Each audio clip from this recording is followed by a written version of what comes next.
Alors, cet after de l'IMO est en fait une masterclass. Donc, c'est une masterclass. On peut échanger entre nous. Vous pouvez poser des questions pendant la séance. Ça se veut interactif. Alors, nous avons choisi un sujet qui est au cœur du réacteur de l'immobilier, à savoir la vente. Comment aujourd'hui, compte tenu à la fois de la conjoncture, comment et également des forces commerciales, des forces de vente, comment booster les ventes immobilières dans un contexte qui est le nôtre. Alors, nous avons choisi deux axes, à savoir l'approche comportementale, donc l'impact de l'humain et le comportement d'un commercial face à un acquéreur potentiel. Et donc, c'est une relation de personne à personne. Et nous avons également, puisque l'aspect digital est de plus en plus aujourd'hui important dans la concrétisation des ventes, également parler des leads, et notamment la conversion des leads. Alors nous avons choisi des experts, bien sûr, pour nous parler de ce sujet, que je vais vous présenter. Donc, Monsieur Mehdi Mourabit, je vous présente, vous êtes fondateur de l'agence WeBuzz, une agence spécialisée dans digital, n'est-ce pas? Karim Kadeli, bonjour. Alors vous êtes consultant, formateur depuis de longues années, et vous avez également une riche expérience en matière de vente qui concerne l'immobilier, le secteur immobilier, et vous avez formé beaucoup d'agents, mais également de forces d'équipes de vente pour justement arriver à un niveau de concrétisation intéressant. Et nous avons bien sûr avec nous Ahmed Ben Azzouz, qui est Head of Business de MovaWeb et qui est un petit peu au confluent à la fois de l'aspect digital, mais également comportemental, parce que vous avez une activité qui touche à ces deux axes. Voilà, donc Rachid Achachi, partenaire et cofondateur des Pros de l'IMO. Bonsoir. Bonsoir. Donc, on va démarrer peut-être par Karim Kadeli. Le sujet, c'est comment booster vos ventes immobilières par l'approche comportementale et la conversion de leads. Si on prend l'axe du comportement, est-ce qu'on pourrait aujourd'hui faire un recensement des problématiques, des failles que vous avez été amené de par votre expérience, de par les formations que vous avez dispensées, à identifier les failles majeures qui se posent et qui sont en réalité un frein à la concrétisation des ventes. Quand on parle du facteur humain, donc on va recevoir des leads, donc on va certainement contacter ces gens-là par le biais du téléphone, d'accord? Maintenant, le vrai problème tel que je le vois, c'est qu'on prend ces leads comme une partie d'une procédure. Et donc, on le fait d'une manière mécanique et machinale, pas une manière humaine. Donc, la personne qui vous appelle, elle a des sentiments, elle a des craintes, etc. Donc, si on va parler à des gens juste sur le bien, voici ce qu'on vous propose, etc., etc., il manque ce facteur humain et cette compréhension de la personne à laquelle je m'adresse. Donc, pour développer les ventes, il faut développer le facteur humain, dans mon opinion. Alors, quand vous parlez de facteur humain, est-ce que vous voulez parler de l'empathie ou bien du côté également technique? Parce que pour vendre un produit, il faut déjà le connaître, le maîtriser et pouvoir apporter toutes les réponses à quelqu'un qui souhaite justement investir. Et quand on sait que l'immobilier, c'est très capitalistique, quand on achète un bien immobilier, c'est des centaines, voire des millions de dirhams. Un commercial, aujourd'hui, l'empathie ne suffit pas. Oh, clairement, il n'y a pas que l'empathie, mais c'est-à-dire si on va appeler un lead d'accord? On ne connaît pas cette personne. Cette personne ne nous connaît pas. Donc, il y a déjà un manque de confiance. Et personne n'a vraiment confiance en un commercial qu'on ne connaît pas. Donc, le côté compréhension de l'humain est très important. Cette personne que j'appelle, quel style de client c'est? Quel type de personnalité? Et donc, quand on dit les premiers bonjours, etc., on essaie de lire un peu la mentalité. Donc, si je comprends le genre de personne, est-ce qu'elle est appréhensive? Est-ce qu'elle est ouverte? Est-ce qu'elle est sur le point d'acheter? Est-ce qu'elle est timide? Est-ce qu'elle est, je sais pas, égocentrique? Toutes ces choses-là sont importantes. Quand on les identifie, on parle le langage de cette personne. Pourquoi d'abord? Pour déjà baisser les craintes, parce que je ne te connais pas et tu es en train de m'appeler pour me vendre un bien.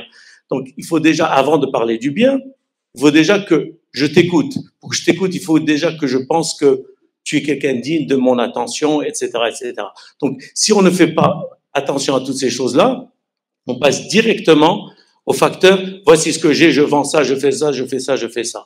Et dans certains cas, ça peut marcher parce que la personne est vraiment sur le point d'acheter ou elle cherche, mais ça va pas marcher sur un tas d'autres personnes qui sont juste, ils commencent à penser. Donc, on va pas les inciter à aller plus loin. Quelles sont, de par votre expérience, les erreurs qui sont le plus communément commises par les forces de vente, justement, qui font que souvent, ils passent à côté d'un acheteur potentiel, voire un acheteur réel qui est très intéressé. Et en fait, ils agissent comme des épouvantails, des repoussoirs. Alors, est-ce que vous parlez de la gestion d'un lead ou est-ce quand je reçois un client? Quand je reçois un client, parce qu'on est dans on parle de l'axe personne à personne. Il y a des showrooms, les agents immobiliers, enfin les promoteurs immobiliers ont des showrooms avec des équipes de vente. Et souvent, les résultats ne sont pas au rendez-vous parce que ça coûte de l'argent de ramener un client jusqu'au showroom. Mais les erreurs sont évidentes en fait. On voit que la plupart des commerciaux, ceux qui sont pas bons, et je ne veux pas dire que tous sont comme ça, on traite tous les clients de la même manière. Ça veut dire quoi? Bonjour, oui, alors ça c'est la phase 1, on est sur la route là, il reste des appartements de deuxième étage, il y a un truc comme ça, tranche numéro 3, 1400 mètres, blablabla. Donc on parle que de choses qui sont sur le cahier et c'est-à-dire que des chiffres, etc. Donc il n'y a pas le côté mettre le client à l'aise déjà avant de parler du bien. C'est-à-dire très souvent, je dis très souvent que l'humain est émotionnel, pas rationnel. C'est-à-dire si je viens dans un bien, vous me dites, ok, voilà, le bien il est là, le témoin est là, de l'autre côté, ok, venez, voilà, ça c'est la première tranche, tout ça. Je me sens, c'est comme si j'étais traité comme une procédure, une partie d'une procédure.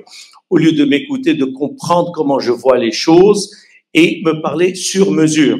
Et je dis souvent que si vous avez un frère, je peux vous garantir que vous et votre frère, vous n'avez pas le même comportement ni le même tempérament. Alors donc, si deux frères n'ont pas le même tempérament, deux personnes qui se connaissent même pas n'ont pas le même tempérament. Donc, si on ne fait pas le côté adaptatif, si on ne s'adapte pas à différents types de mentalités, il sera très difficile de vendre à tout le monde. On ne vendra que à celui qui veut vraiment acheter, parce qu'il a aimé. Mais là, tu en rates beaucoup d'autres. C'est Karim Kadeli, en général, quand il y a des clients ou des clientes qui veulent acheter un bien, elles viennent rarement seules. Souvent, on vient accompagné d'un conjoint, d'un ami ou de la famille, etc. Est-ce que ça rentre dans cette équation-là? C'est-à-dire le fait de mettre à l'aise le potentiel client passe par la prise en compte avec qui il va venir, qui peut-être participe à l'acte d'achat, qui vont peut-être le convaincre ou le décourager. Mais ça, là, vous parlez peut-être du moment de la négociation. Mais lorsque je vais voir un bien, je peux passer à côté d'un complexe et je m'arrête, je le vois maintenant. Ce premier rapport, est-ce qu'il va être positif? Est-ce que je me suis bien senti dans cet endroit? Est-ce que j'ai été bien accueilli? Est-ce qu'on m'a montré? Est-ce qu'on m'a vraiment titillé? Maintenant, je suis titillé, je vais ramener ma femme ou ma mère ou ma grand-mère. Mais si tu rates cette première opportunité, que ce soit seul ou qu'avec ma femme, si on n'est pas à l'aise, on reviendra pas et puis c'est tout. Donc, je dis que on s'en fout de qui c'est qui va être là. C'est une personne, 2 ou 3 ou 4. Ce qui est important, c'est que cette personne ait les réponses qu'elle cherche et pour qu'elle pose déjà les bonnes questions, il faut qu'elle soit à l'aise. Si vous rentrez dans un magasin et vous n'êtes pas à l'aise. C'est-à-dire, vous sentez qu'on vous regarde, vous observe, etc. Vous êtes conscient de vous-même. D'accord? Là, vous cherchez la porte. D'accord? Donc, vous n'êtes même pas prêt à absorber l'information. Alors que moi, ce que je dis que pour que quelqu'un aime un endroit, il lui faut du temps. Je veux qu'il s'asseye, qu'il absorbe les murs, qu'il se sente chez lui. Là, il peut poser toutes les questions qu'il veut. Là, il se sent plus proche. Donc il faut se mettre en retrait, un peu. C'est-à-dire que quand il y a un client qui visite un bien, le but n'est pas de lui coller, de rester à côté, mais de laisser le temps et de lui laisser de l'espace. C'est-à-dire de ne pas le suivre dans chaque chambre, etc. De se mettre en retrait.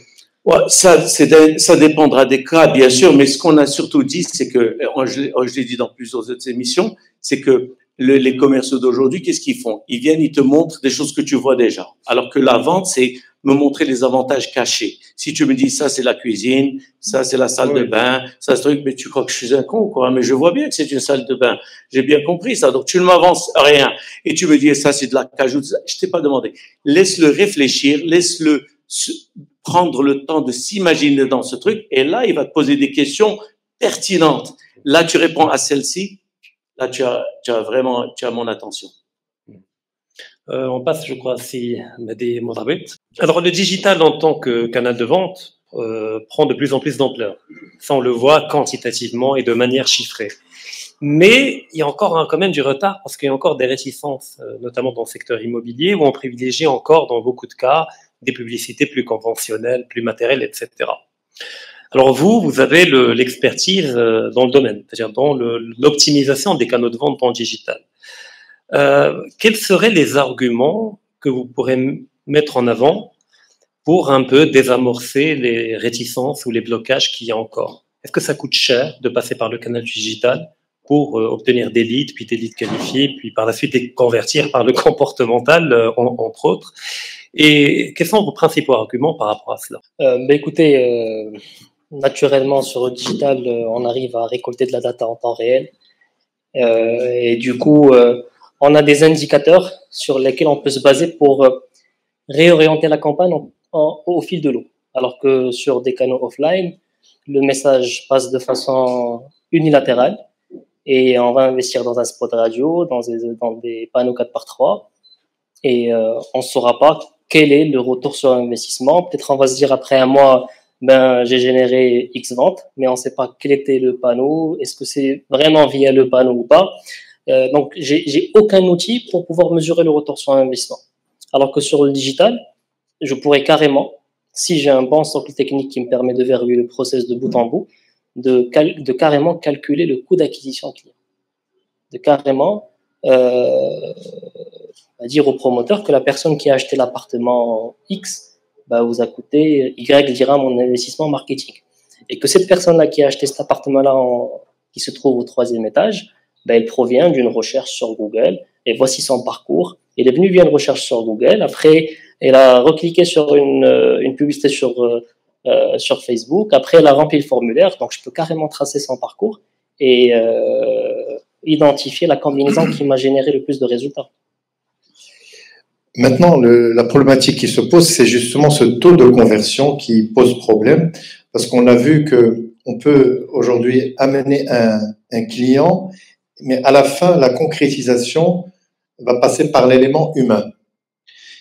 Et c'est là on revient à Karim Kadeli, c'est-à-dire que vous pouvez avoir fait tout l'effort qu'il faut pour amener des leads qualifiés, et qu'à la fin, on perd la majorité ou les 3/4, parce que justement, il y a une perte. Vous avez donné tout à l'heure des exemples vous avez des commerciaux qui ont un taux de conversion de 80%, d'autres qui font du 5%. Donc, ça tient essentiellement, finalement, à l'élément humain. Parce que le digital, en fait, n'est qu'un catalyseur. C'est l'adéquation des deux qui fait le succès. Tout à fait. L'un seul, on n'aboutit à rien. Et c'est ce qu'on essaie aujourd'hui de sensibiliser. Aujourd'hui, cette cible qui est professionnelle, qui tous les jours a arbitré entre le digital, le physique, c'est comment articuler ces deux-là pour atteindre une efficacité. Je vais essayer de décortiquer un peu le process de bout en bout, juste pour voir un peu le nombre de paramètres qui rentrent en jeu. Alors, quand je veux lancer une campagne de génération de leads, ben, je vais commencer par le contenu. Je m'adresse à qui? Quelle est ma cible? Quels sont ses besoins, leurs attentes? Est-ce qu'ils veulent investir ou ils veulent une résidence principale ou secondaire? Qu'est-ce qui les accrocherait le plus? Donc, dès que le contenu est défini, ben, je vais le diffuser sur un certain nombre de canaux et je vais cibler plusieurs audiences. Je vais cibler les femmes, les hommes, des tranches d'âge, des centres d'intérêt qui sont différents. Alors, ce qu'il faut savoir, c'est que après avoir fait tout ce travail-là, le premier indicateur que je vais mesurer, c'est le nombre de prospects générés par canal et par type de message. Mais si je m'arrête là, je vais être sur une approche qui a une grande faiblesse qualitative, parce que je vais réorienter mon budget vers les canaux qui vont me générer le plus de quantité, parce que c'est le seul indicateur que j'ai. Tout à fait. Donc, je donne l'exemple de Facebook et Google. Naturellement, Facebook me génère beaucoup plus de quantité, alors que Google me génère des leads qui sont 7 fois, 8 fois plus chers. Et si on s'arrête à cet indicateur-là, ben, le client ou le département marketing va me dire ces leads qui me coûtent hyper cher, on arrête ce canal-là, faisons le focus sur Facebook qui me génère plus de quantité. Et là, on l'a vu tout à l'heure et on peut le revoir. Le canal qui me générait des leads 5 fois plus cher m'a généré des ventes 6 fois moins cher. Est-ce que c'est grâce au travail digital ou au travail physique? C'est grâce au croisement des deux données, voilà. La donnée de la campagne et la donnée du commercial. Si je m'arrête au niveau de la donnée de la campagne, c'est des indicateurs qui ont une grande faiblesse qualitative. Donc, si je veux vraiment mesurer le retour sur investissement, ben, je dois croiser les deux données, la donnée de la campagne et la donnée de la qualification et la donnée du commercial, pour que je puisse identifier la combinaison qui me génère le plus de ventes. C'est-à-dire que vous ne maîtrisez pas ce qu'il fait et lui, il ne maîtrise pas ce que vous faites. Clairement. Si vous voulez. Mais... Si je peux dire un truc, c'est que, en fait, comme dit le proverbe américain, ta force repose sur ton maillon le plus faible. C'est-à-dire, quel que soit le maillon faible dans ta chaîne de valeur, ça va foirer. Si l'appartement n'est pas joli ou il est mal placé, ça va foirer. Si le commercial est mauvais, ça va foirer. Si la campagne publicitaire n'est pas bonne, ça va foirer. Si les gens ne répondent pas au téléphone, ça va foirer. Donc, pour vendre plus, il faut verrouiller tous ces canaux. Tous les maillons doivent être renforcés. Un seul qui bloque, c'est foutu. L'un des principaux avantages du canal digital, c'est que premièrement, on a la traçabilité. On sait par où il est passé, sur quoi il a cliqué, peut-être même combien de secondes il est resté à voir l'affiche. Et puis le deuxième, c'est la data, parce que ça permet de collecter de la data et donc d'améliorer les ventes futures parce qu'on a un recul, un historique qui permet de voir. Maintenant, par rapport à la problématique du lien entre les commerciaux et le digital, est-ce qu'il n'y a pas un moyen, à partir des données collectées dans le digital, et notamment les prospects, etc., de briefer le commercial de manière orientée? C'est-à-dire, est-ce qu'il y a un intérêt pour le commercial à savoir que le client qui va venir visiter vient de Facebook ou bien plutôt il vient d'Instagram, parce que peut-être qu'il devra également adapter son comportement et sa méthode à l'origine du prospect du point de vue digital. Bien sûr, il est important de personnaliser le discours parce que quand on va cibler une certaine audience sur le digital, j'ai des personnes qui ont déjà pris la décision et qui veulent un studio à Apple Moon, par exemple. Oui. Alors, qui sont en phase de recherche d'information. C'est des investisseurs peut-être qui cherchent le quartier peut-être qui a le meilleur rendement locatif. Oui. Le premier, il sait déjà ce qu'il veut. Le deuxième, il n'a pas besoin d'un contenu qui a un aspect commercial, il a besoin d'un contenu qui est éducatif. Moi, en tant que promoteur, je peux très bien lui donner ce contenu-là et placer de façon très subtile un call to action qui le redirige vers mon produit. Et c'est important que le commercial ait cette information-là pour qu'il puisse personnaliser son discours et se positionner en tant que conseiller et non pas quelqu'un qui veut vendre seulement. Alors c'est important, mais ça veut dire que aujourd'hui, ce n'est pas encore quelque chose qui est dans la pratique. On dirait que chacun travaille dans une sorte de vase clos et de toute façon, vous faites un effort très important pour générer des contacts, des prospects qualifiés. Vous les envoyez à une force de vente qui, si elle n'est pas formée, si elle n'a pas les bons outils, si elle n'est pas briefée, ben, il va y avoir des déperditions. Et finalement, qui est responsable de tout ça? On revient toujours à la campagne a peut-être été mal faite, mais en fait, c'est parce que il n'y a pas de communication entre ces deux entités qui sont essentielles. On ne peut pas travailler séparément. Exact. Je reviens maintenant à Ahmed Benazouz, donc pour l'expérience de Mubawab. Vous êtes également au cœur de cette dynamique. Aujourd'hui, il y a des chiffres extrêmement importants. Le digital marque des points. Il avance. On est, je crois, à plus du tiers Oui. des ventes qui sont générées en... Bonjour. Moi, je reviens déjà sur l'écosystème, juste pour reprendre ce qu'ils ont dit Kalim et dit tout à l'heure. C'est assez important de revenir là-dessus. C'est un écosystème aujourd'hui avec des maillons aujourd'hui indissociables. C'est-à-dire, aujourd'hui, la qualité des leads aujourd'hui, qu'on parle du digital ou de l'offline, parce qu'on a parlé que du digital jusqu'à maintenant, mais il faut aussi quantifier d'autres canaux via les leads d'aujourd'hui que nous, on arrive à quantifier sur le marché de l'immobilier marocain. La qualité de ces leads-là ne peut être mesurée qu'à travers plusieurs éléments, notamment, comme il a cité Sekalim tout à l'heure, parce que en général, on revient toujours sur la partie commerciale pour dire c'est le commercial qui a mal fait son travail, pour ne pas qualifier, pour ne pas recevoir, ou là pour ne pas accueillir, Pour après, ne pas répondre au téléphone. En effet. Très souvent. Mais moi, je pars toujours d'un camembert qui est partagé entre plusieurs acteurs. Ces acteurs-là, qui vont bien entendu sortir le produit qui va être sur le marché déjà, à part sa localisation, à part les finitions, à part le positionnement qui est proposé, et bien entendu le pricing dont on parle tout le temps. Donc aujourd'hui, Mehdi, c'est présent, nous génère une centaine de leads, et in fine, on a qualifié un taux de passage de 30 ou 40%, et je les ramène sur le bureau de vente, et j'arrive pas à concrétiser, ou j'arrive pas à les garder à chaud pour faire des propositions en face. Tout simplement, le travail que j'ai fait, je l'ai fait pour les voisins. Parce que si j'arrive pas à les capter sur le terrain, naturellement, ce qu'on fait tous aujourd'hui pour aller faire une visite, on dit, Gina, on va voir les voisins à côté. Qu'est-ce qu'ils proposent? Et donc, si j'ai pas avec l'élément à travers le commercial qui va capter finalement avec le lead qui a fini par arriver, parce que je pense Mehdi nous montrera toujours tout à l'heure, en tout cas la partie funnel de conversion, on verra par rapport au nombre de leads. On commence à mesurer même le lead qualifié avec le rendez-vous prix et le rendez-vous honoré. Je peux vous assurer entre le rendez-vous prix et le rendez-vous honoré, vous avez un gap énorme. Et après, on passe sur la partie opportunité et proposition. Donc tout ça, le funnel, il fait que ça finit au fur et à mesure pour, en tout cas, arriver sur des ventes finales. Moi, pour revenir sur les chiffres, en tout cas par rapport à la génération des leads, il y a une inversion dans la tendance. Aujourd'hui, si on croise les données, on voit un peu ce qui se passe sur nos rapports, parce que nous, aujourd'hui, on pratique la transaction aujourd'hui, et donc, du coup, on arrive à lier les deux parties, c'est-à-dire le suivi des commerciaux plus la partie digitale. On a à peu près 68% des leads qui viennent du digital aujourd'hui. On inclut dans le digital tout ce qui est lead généré à travers la plateforme mobile, bien entendu, tout ce qui est WhatsApp entrant, tout ce qui est appel entrant, et tout ce qui est aussi, comment dirais-je, formulaire Facebook. 68%. Donc, c'est énorme. Si je totalise et les autres leads, on parle essentiellement de la partie passage au bureau de vente, et on parle aussi de tout ce qui est recommandations et RVI, ou le réseau affiliate aujourd'hui. Mais quand on arrive sur la partie vente, la tendance est inversée. Donc, on a bizarrement les ventes qui se font à travers les plateformes offline, si je dis, ou les canaux offline à hauteur de 70%, et le digital 30%. Pourquoi? Tout simplement parce que le commercial a la flemme quelque part de renseigner la nature du canal exact.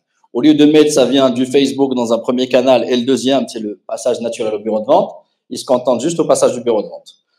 Parce que c'est un concurrent pour lui.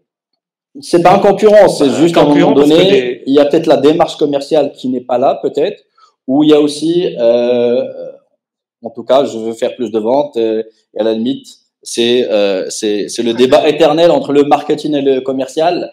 Et on reviendra tout à l'heure un peu plus en détail si vous voulez. Mais qu'est-ce que je fais aujourd'hui avec ce lead-là? Parce que, in fine, le commercial, il veut aussi démontrer, il est capable de vendre hors les canaux digitaux, hors je sais pas quoi, parce que si on revient un peu 7-8 ans en arrière, il n'y avait pas encore le digital comme aujourd'hui. Mais dis, tu me corriges si je me trompe.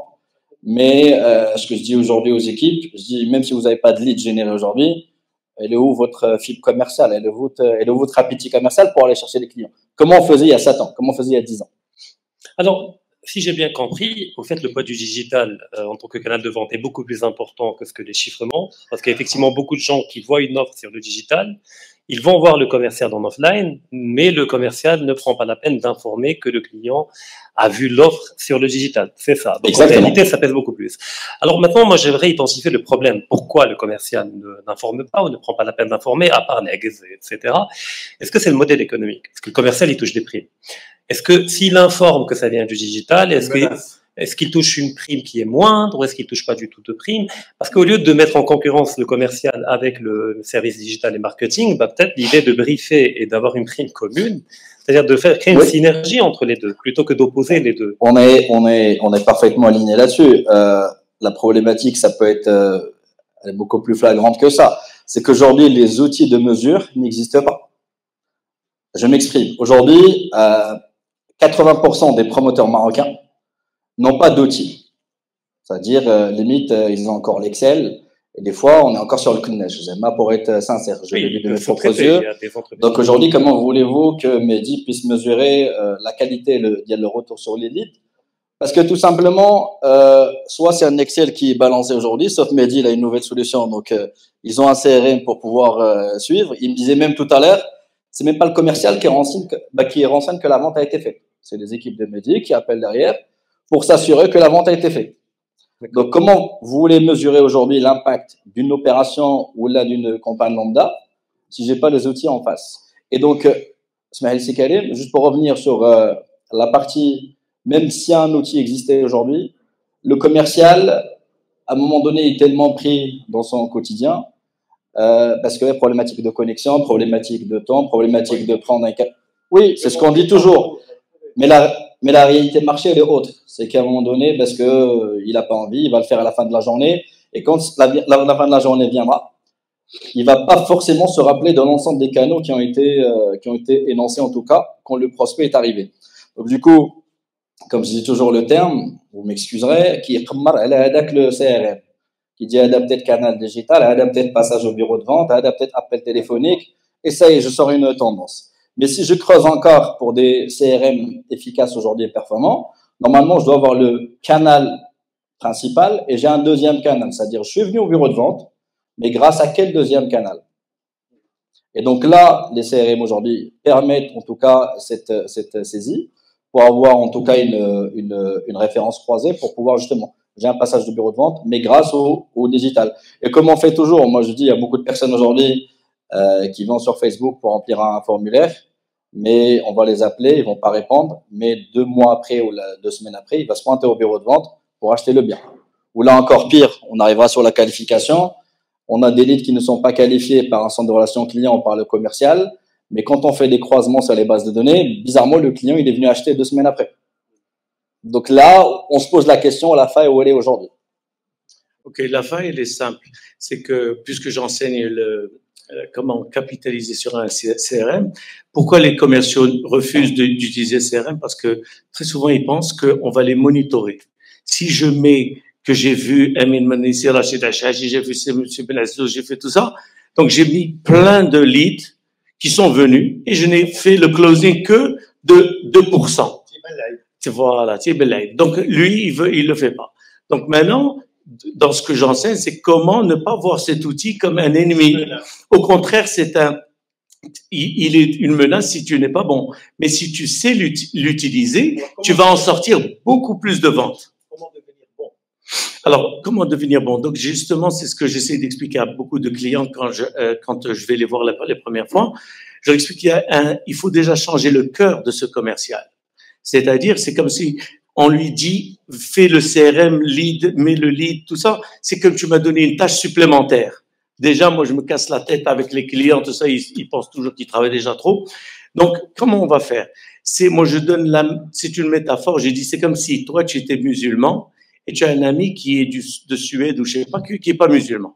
Et tu veux qu'il devienne musulman. Si tu lui dis, Agi, tu fais les ablutions, il faut faire la prière lundi, mardi, tout ça, 5 fois. Tu me donnes des tâches supplémentaires, ça m'intéresse pas.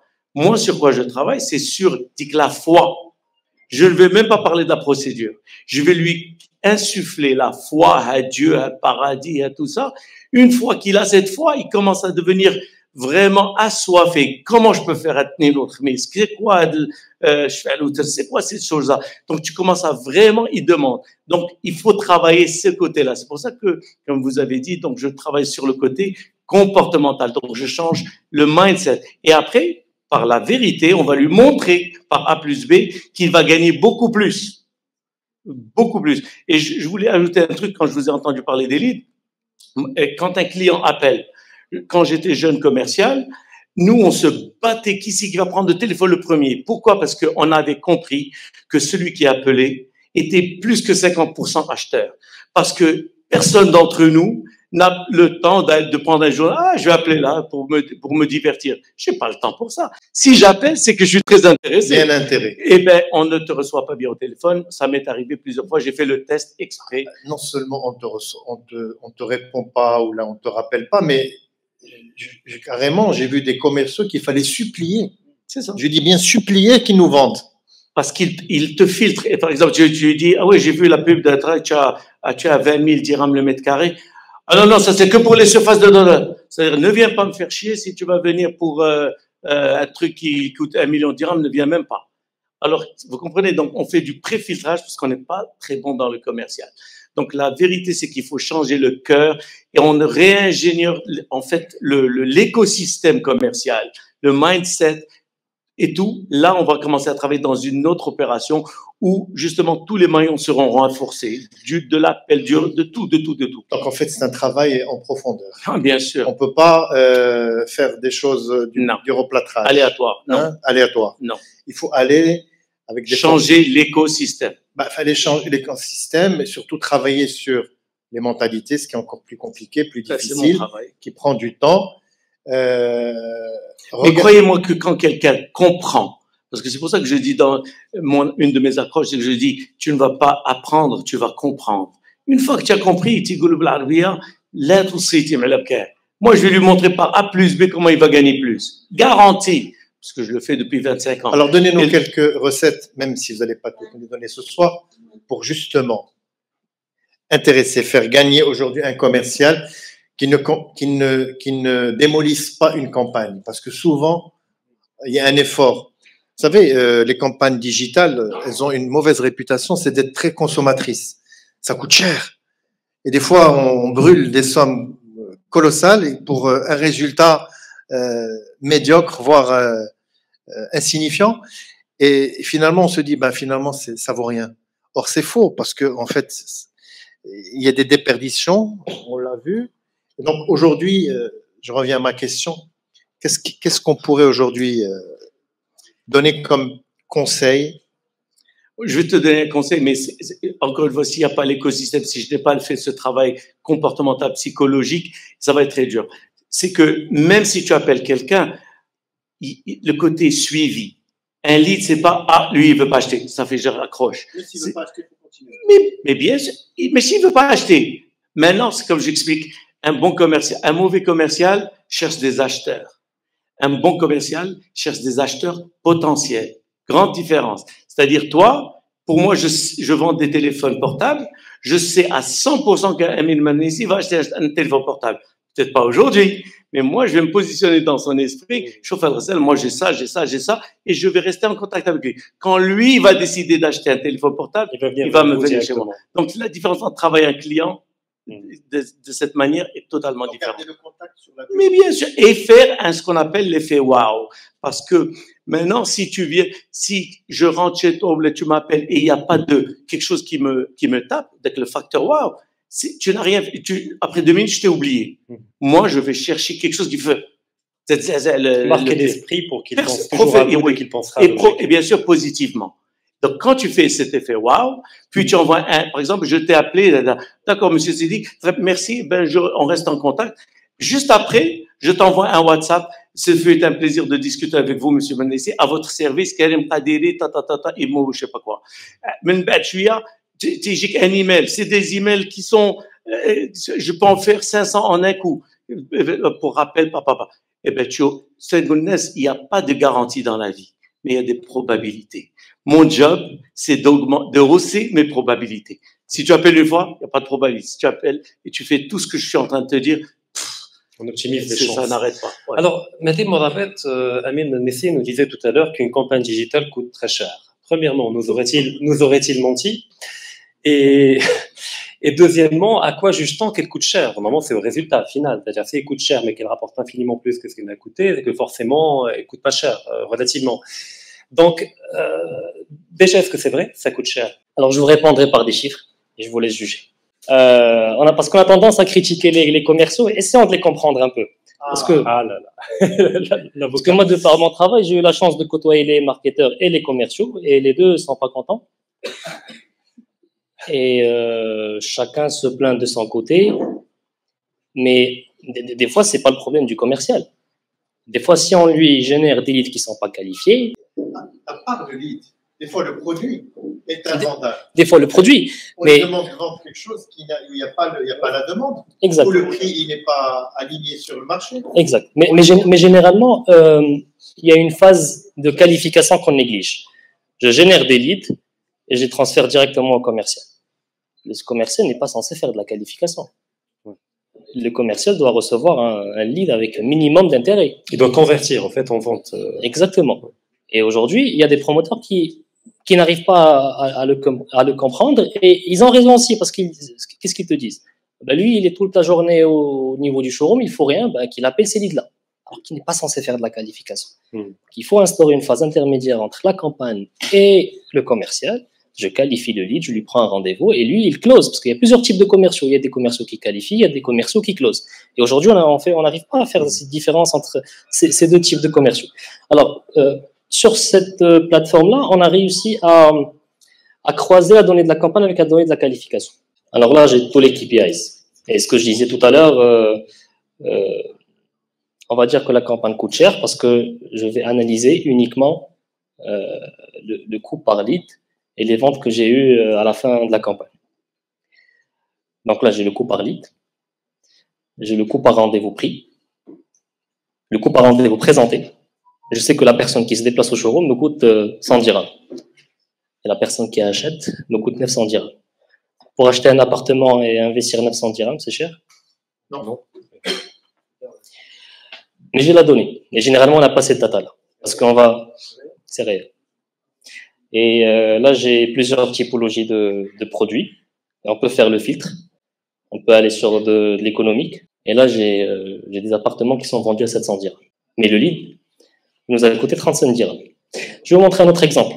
Si je me base sur les indicateurs qui ont cette faiblesse qualitative, je vais lancer des campagnes sur plusieurs canaux. Je vais lancer une campagne sur Google Search, des personnes qui cherchent studio, Abdelmoumen, appartement, ville verte, etc.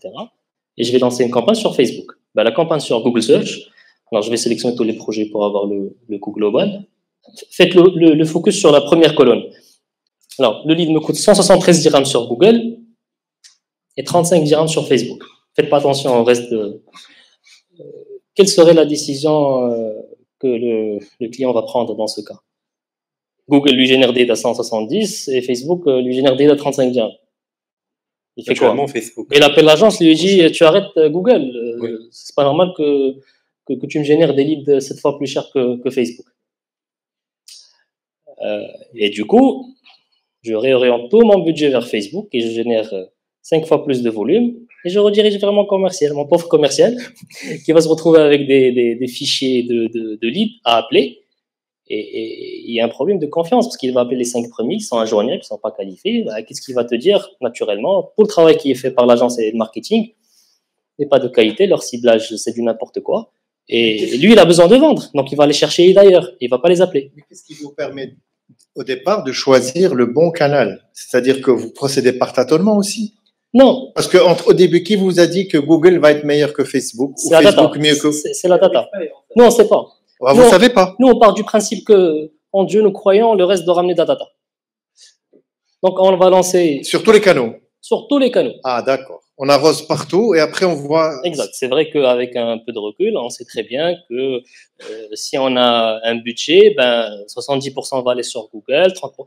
Mais c'est une répartition initiale qui sera changée dépendamment des retours. Donc, le lead qui me coûte 173 dirhams me génère des ventes à 500 dirhams. Alors que le lead qui me coûte 30 dirhams me génère des ventes à 2290 dirhams, 4 fois plus cher. Et du coup, Donc, ça implique déjà dans un premier temps que la campagne digitale doit être flexible. C'est-à-dire au début, on arrose un peu partout et puis on doit ajuster en fonction des résultats qui remontent. il faut surtout avoir le socle technique qui te permet d'avoir cette data d'abord. D'accord. Parce que si on n'a pas cette data-là, bah, naturellement, je vais réorienter ma campagne vers Facebook, qui me génère beaucoup de quantité, mais pas de... Surtout avoir la capacité à persuader le promoteur de ne pas quitter Google. C'est-à-dire, quelle serait la recommandation aujourd'hui face à un promoteur en face pour le convaincre quelque part de ne pas rester sur du Google Search et pas d'aller sur Facebook? J'ai pas besoin de le convaincre. Si j'ai pas ce socle qui me permet de verrouiller le process de bout en bout, je vais lui dire, écoute, si j'arrive pas à récolter l'information du commercial, tu lances des campagnes qui redirigent vers un numéro de téléphone. Je préfère qu'ils appellent que de remplir un formulaire.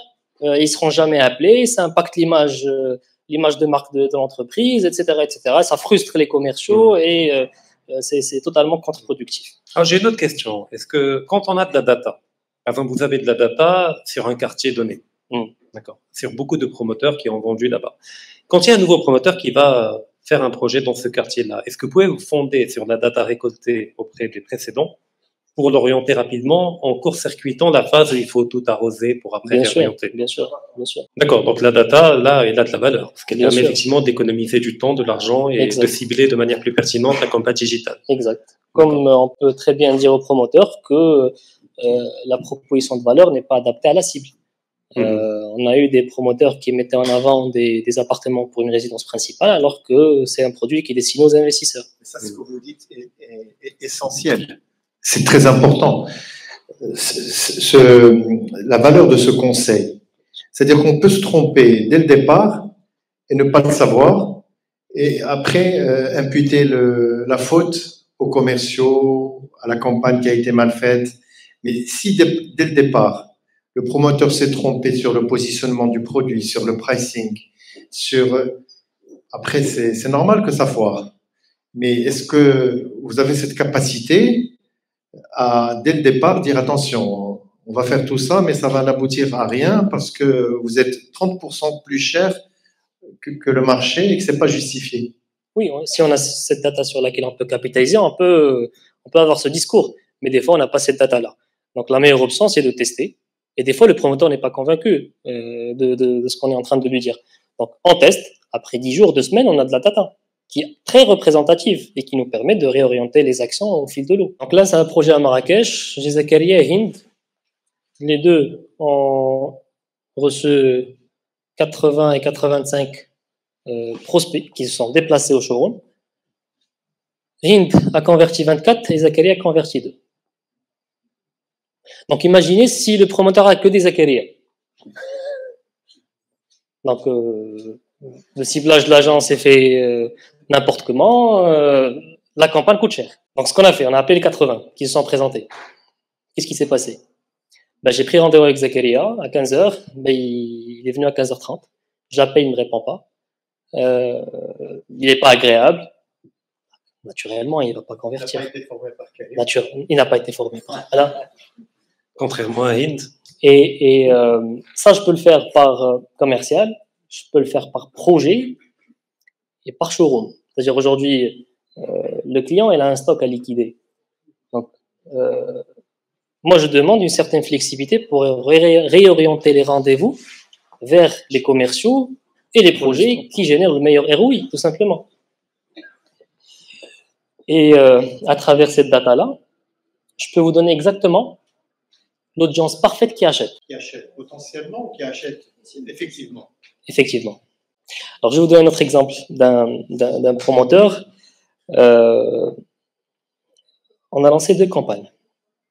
Une campagne qui met en avant le prix par mètre carré, qui est intéressant. Une deuxième campagne, à partir de 12 000 dirhams. Et une deuxième campagne qui mettait en avant le prix global, à partir de 1,5 million. Le prix au mètre carré et le prix global. Exact. Alors, la campagne qui mettait en avant le prix par mètre carré m'a généré des leads à un coût qui était très intéressant, mais il m'a généré le plus de visites au niveau du showroom. Donc, moi, qu'est-ce que je vais me dire en tant qu'agence? J'ai drainé un maximum de flux vers ce promoteur. Donc, s'il n'y a pas eu de vente, c'est pas un problème. Mais en analysant les données, ben, il s'avère que la campagne qui mettait en avant le prix global me générait beaucoup plus de ventes à un coût qui était inférieur. Mais comment savoir ça avant? On ne peut pas le savoir avant. Donc on teste. Donc on mise. C'est du test and learn, c'est des itérations. Il s'est avéré que le promoteur n'avait plus de petites superficies. Donc moi qui étais intéressé par les 12 000 dirhams, ben, je vais imaginer, je vais faire mon calcul sur la base de 60, 70 mètres carrés, mais quand je me déplace, je trouve plus de petites superficies. Donc c'est hors budget.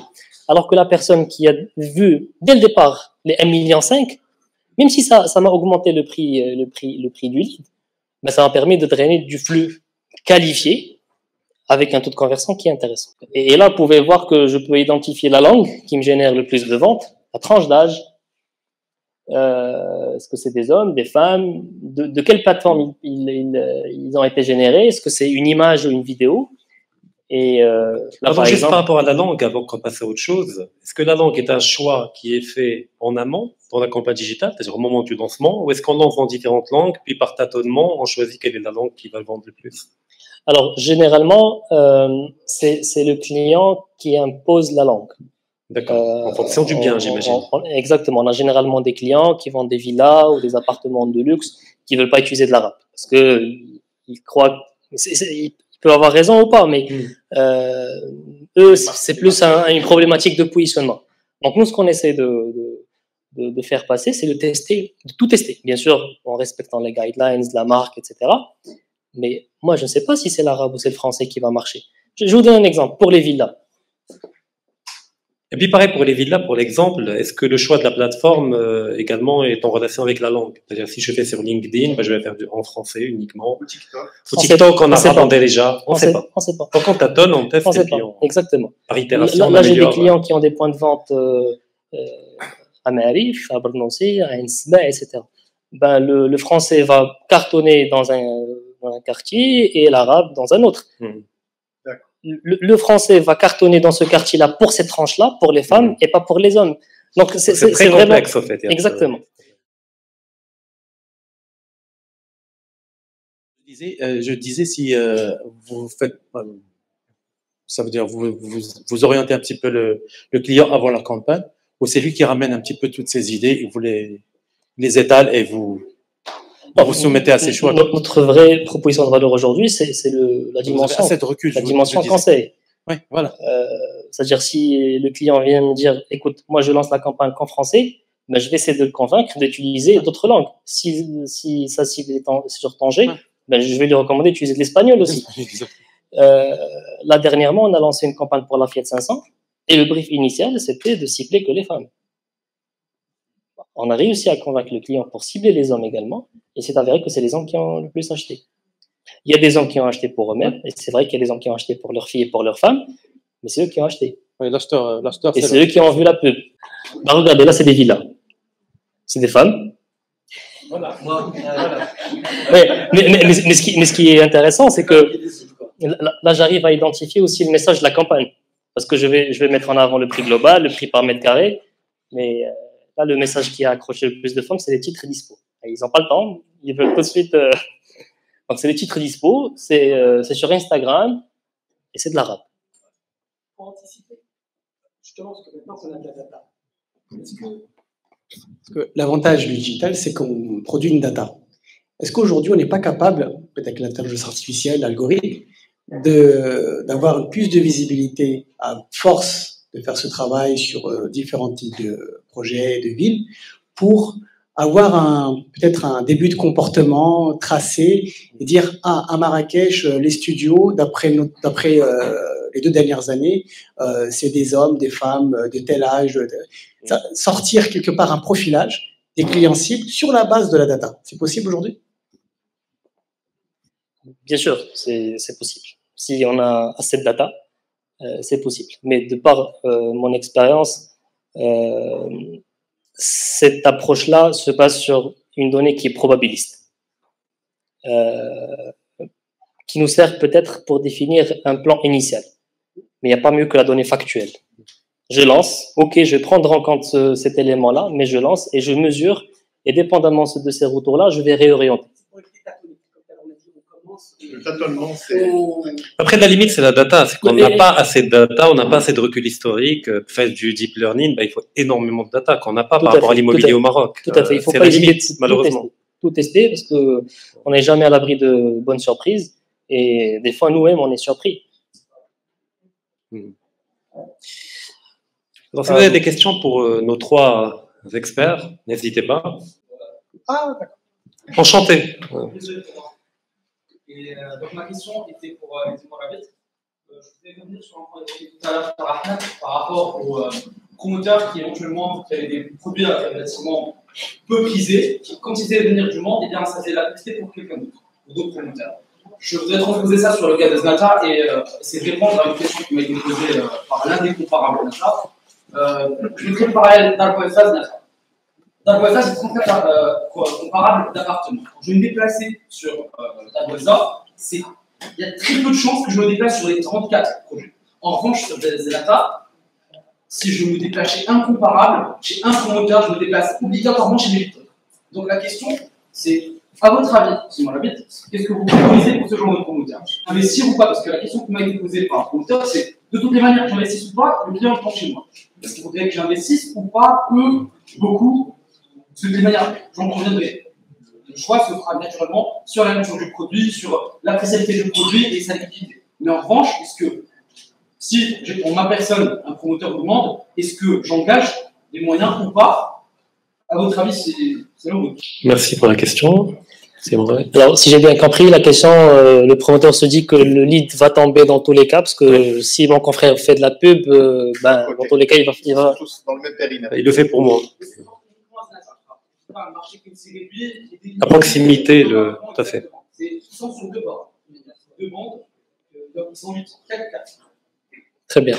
Alors, sur le processus d'acquisition, il y a beaucoup de contenu. Et c'est au niveau de ce contenu-là que j'essaie de faire passer un certain nombre de messages. Et qui passent beaucoup mieux.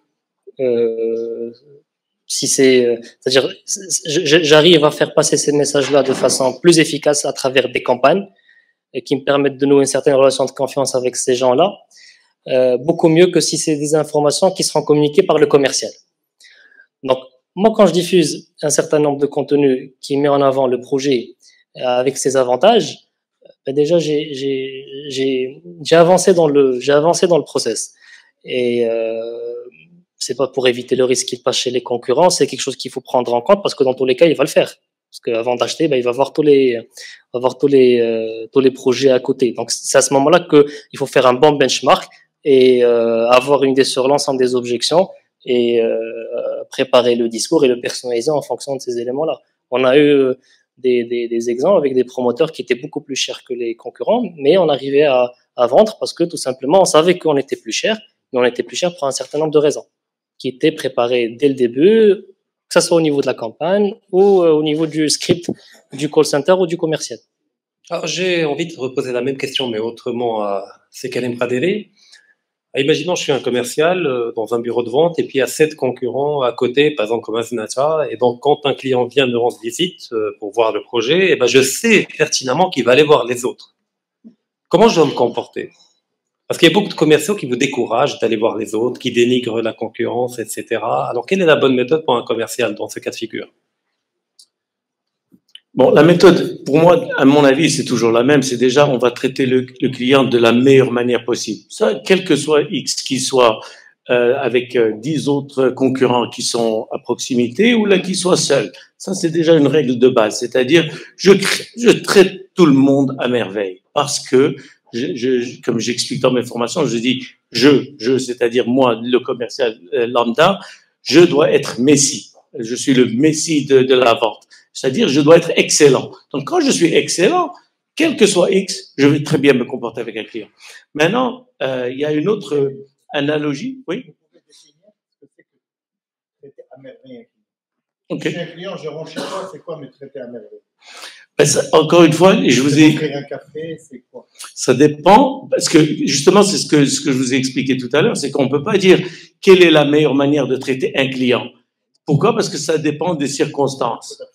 Ben, ça dépend. Est-ce que c'est un client qui a besoin d'espace? Est-ce que c'est un client qui a besoin de proximité?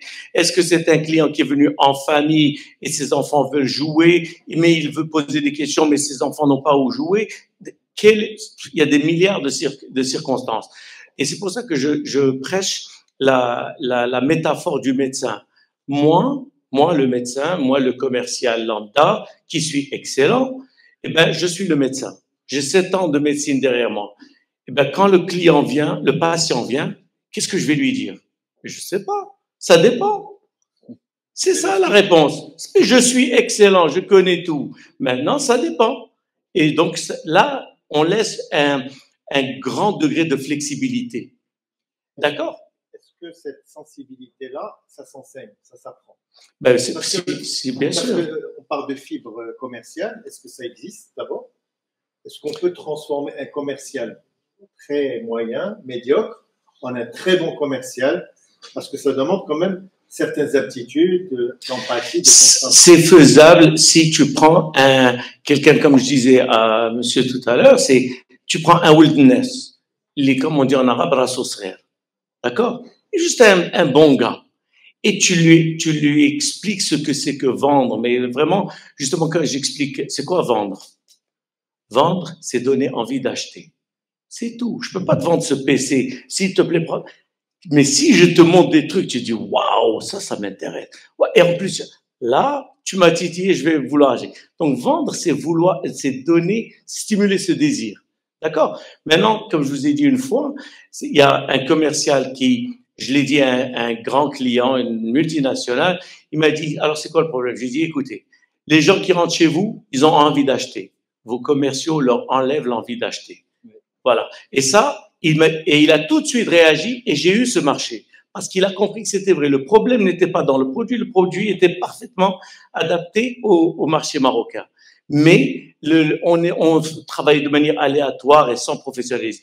Maintenant, pour revenir à la question initiale, est-ce qu'on peut changer ces gens?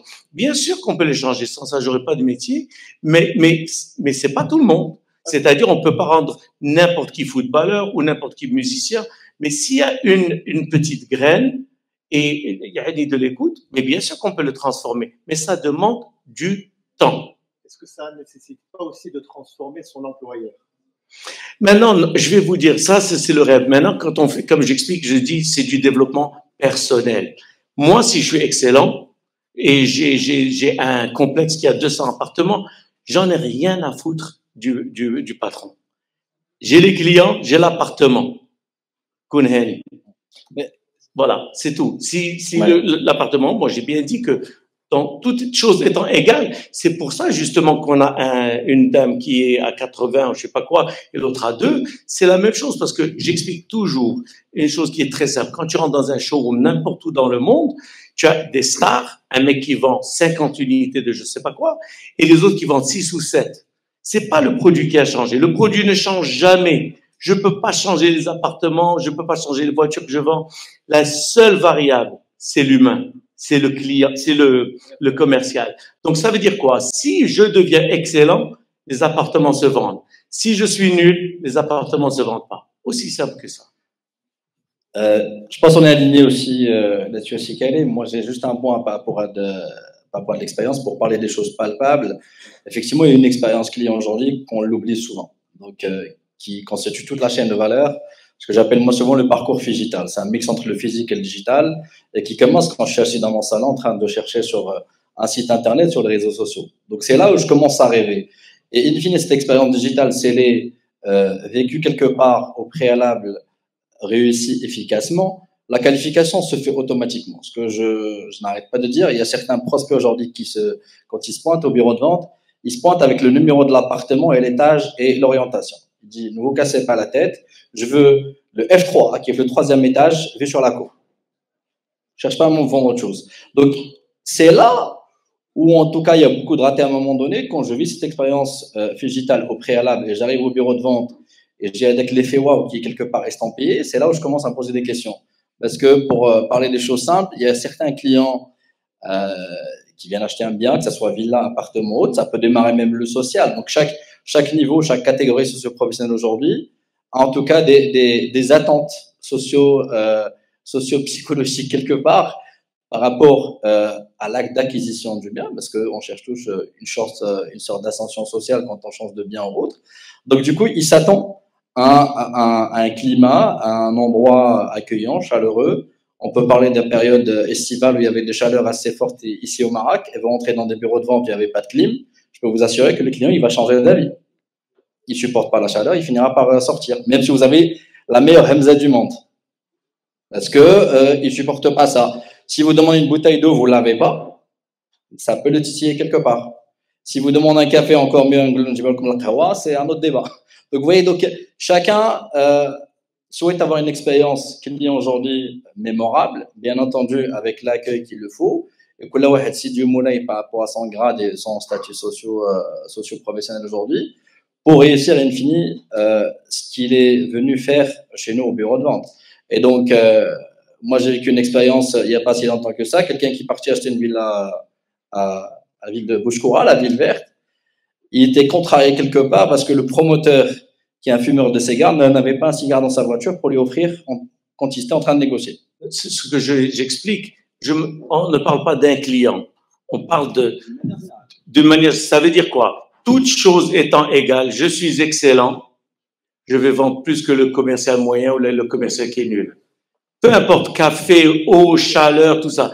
Les mêmes conditions, le même showroom. Je suis excellent, t'es nul, je vais vendre plus. Donc, quelle est la variable?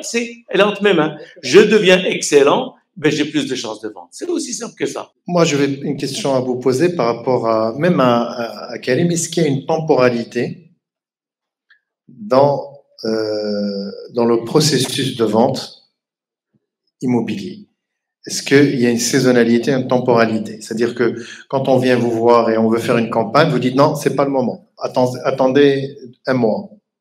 Ou bien, il fallait la faire il y a 2 mois. Est-ce que ça a un sens? Ou bien on peut lancer une campagne n'importe quand? Personnellement, je n'y crois pas. Parce que il y a toujours des recherches qui se font. Il y a toujours un besoin qui est là. Donc aujourd'hui, il y a des outils qui nous permettent d'identifier le nombre de recherches qui se font par période. Et là, encore une fois, je pourrais réorienter mon conseil en fonction de la data que je vais pouvoir ressortir. Donc, si je cible des MRE et on a eu pas mal d'exemples dans ce sens, je cible des MRE, ben le promoteur naturellement, il va vouloir lancer des campagnes à partir du mois de mai, juin, etc., etc. Mais moi, quand je vais aller sur mes outils pour voir les recherches qui se font à partir de l'étranger sur les mots-clés qui correspondent aux produits du promoteur et que je trouve qu'il y a des recherches qui se font, pourquoi pas les rater? Pourquoi pas les rater pendant cette période? Et je peux dire que le budget peut varier dépendamment des périodes. Certainement, il y aura moins de recherches en février et en mars, mais... pardon? Déjà là, vous avez quand même créé un distinguo entre février et mars, qui est souvent une période creuse. On le connaît tous dans le secteur. Vous savez, aujourd'hui, on le voit sur le coût par lead. Oui. La météo peut impacter le coût par lead.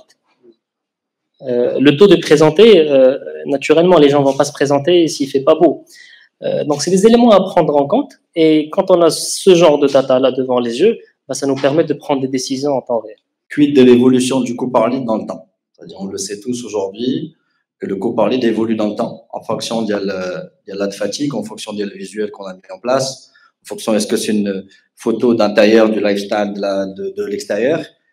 Ce qui serait intéressant aussi de savoir aujourd'hui comment ça évolue le temps et là, comment je fais face en tout cas à ces augmentations des coûts par lead. Parce que c'est là où on peut se tromper rapidement et le budget, comme monsieur vient de dire à l'instant, il peut facilement doubler, tripler si on ne le maîtrise pas, en tout cas convenablement.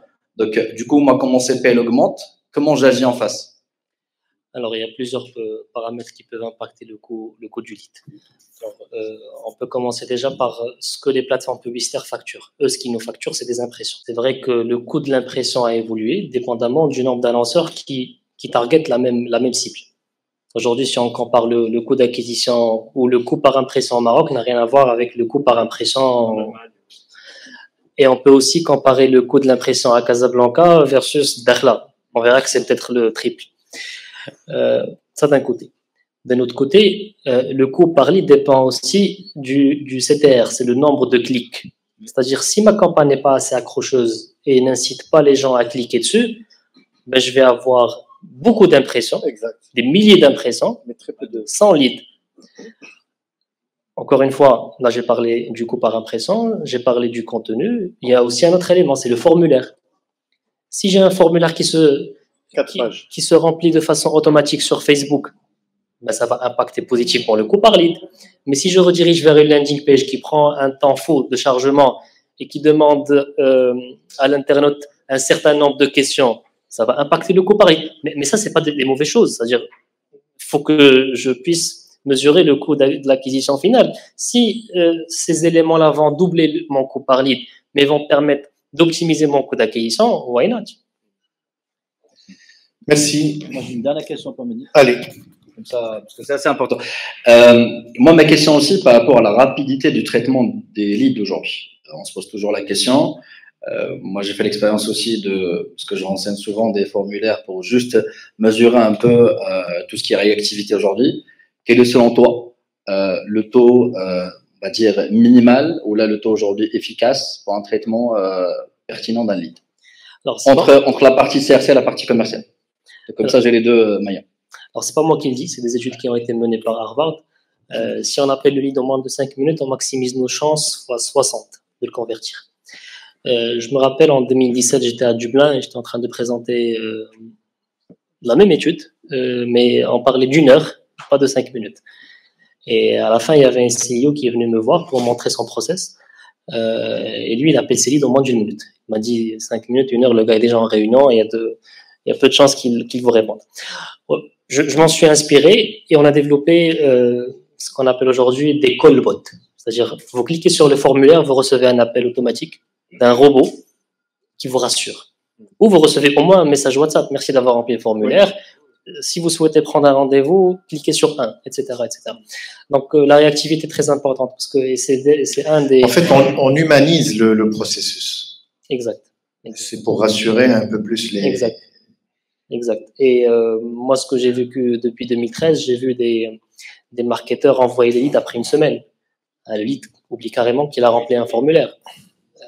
Donc, il faut vraiment être très réactif et appeler les leads rapidement. Mehdi Bourabit, merci beaucoup. Je rappelle que vous êtes fondateur de l'agence WeBuzz, n'est-ce pas? Agence digitale. Ahmed Ben Azzouz, merci beaucoup. Head of Business de MobileWeb. Karim Kadiri, expert, consultant, formateur. Merci beaucoup. Mesdames et messieurs, merci beaucoup d'avoir été présents avec nous dans cette version masterclass de l'After de l'IMO. Nous vous donnons rendez-vous le 14 décembre prochain pour un Master Market où nous parlerons, en l'occurrence, de pôle d'attractivité, de zone d'attractivité, en l'occurrence la zone de Zneta et Casa Finance City. Merci beaucoup.